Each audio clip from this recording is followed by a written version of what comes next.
Good morning, boys and girls. Happy Monday. It is a new week with a new mentor story.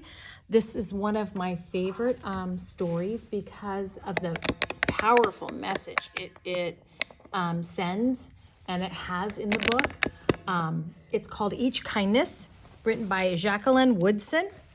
And it is, like I said, a very powerful story.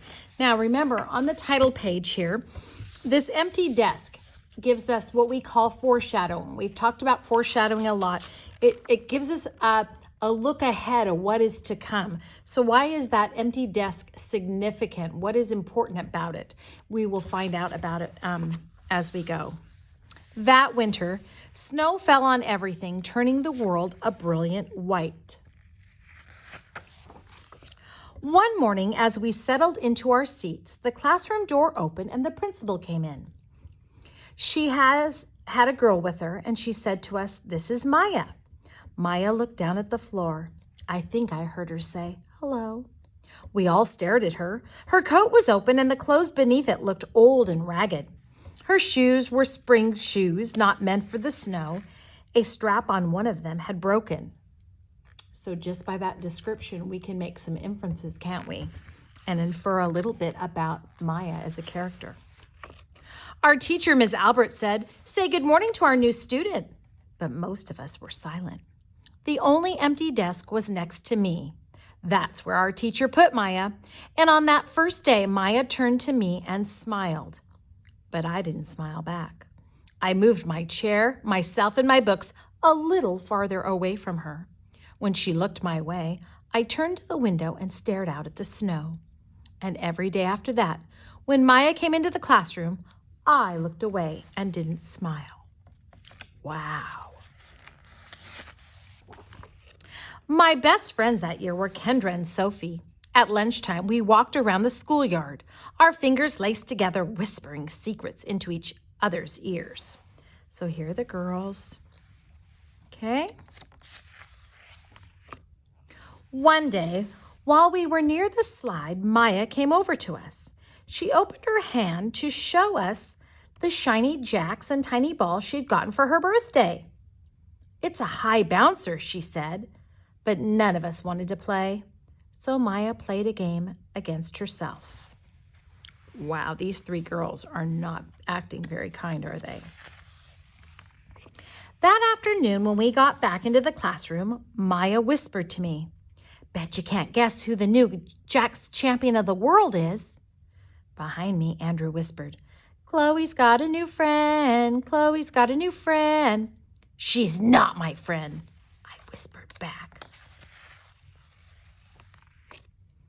The weeks passed every day. We whispered about Maya, laughing at her clothes, her shoes, the strange food she brought for lunch. Some days, Maya held out her hand to show us what she had brought to school: a deck of cards, some pickup sticks, a small tattered doll. Whenever she asked us to play, we said no. Looks like she's eating her lunch by herself, too. That reminds me of several characters we read about.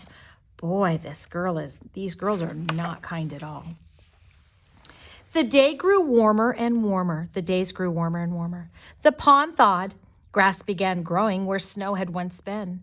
One day, Maya came to school wearing a pretty dress and fancy shoes. But the shoes and the dress looked like they belonged to another girl before Maya. And that's okay. Lots of people wear clothes that someone else had before them. "I have a new name for her," Kendra whispered. "Never knew. Everything she has comes from a secondhand store." We all laughed. Maya stood by the fence. She was holding a jump rope, but did not come over to us and ask if we wanted to play. After a while, she folded it double, rolled the ends around each hand, and started jumping. She jumped around the whole schoolyard without stopping. She didn't look up once, just jumped and jumped and jumped. The next day, Maya's seat was empty. In class that morning, we were talking about kindness. Ms. Albert had brought a big bowl into class, and she filled the bowl with water. We all gathered around her desk and watched her drop a small stone into the water, and tiny waves rippled out away from the stone. "This is what kindness does," Mrs. Albert said.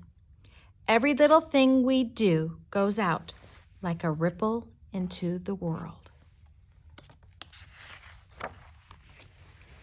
Then Miss Albert let us each drop the stone in as we told her what kind things we had done. Joseph held the door for his grandmother. Kendra helped change her baby brother's diapers. Even mean old Andrew had done something. "I carried teacher's books up the stairs," he said, and Miss Albert said it was true. I stood there, holding Miss Albert's rock in my hand, silent. "Even small things count," Miss Albert said gently. But I couldn't think of anything kind I had done, and I passed the stone on. She's just feeling very bad, isn't she, about how she treated her. Maya didn't come to school the next day or the day after that. Each morning I walked to school slowly, hoping this would be the day Maya returned and she would look at me again and smile, and I promised myself this time I would smile back. "Each kindness," Miss Albert said, "makes the whole world a little bit better." She's just hoping for one more chance to be Maya's friend. But Maya's seat remained empty, and one day Miss Albert announced to the class that Maya would not be coming back. "Her family has moved away," Miss Albert said. Then she told us to take out our notebooks. It was time for spelling. The empty desk, a reminder that she was not nice to Maya. That afternoon, I walked home alone. When I reached the pond, my throat filled with all the things I wished I had said to Maya. Each kindness I had never shown. I threw small stones into it over and over, watching the way the water rippled out and away, out and away. Like each kindness done and not done. Like every girl somewhere holding a small gift out to someone, and that someone turns away from it. How many times did Maya reach out to her and she just turned her back on her? I watched the ripple as the sun set through the maples, and the chance of a kindness with Maya became more and more forever gone.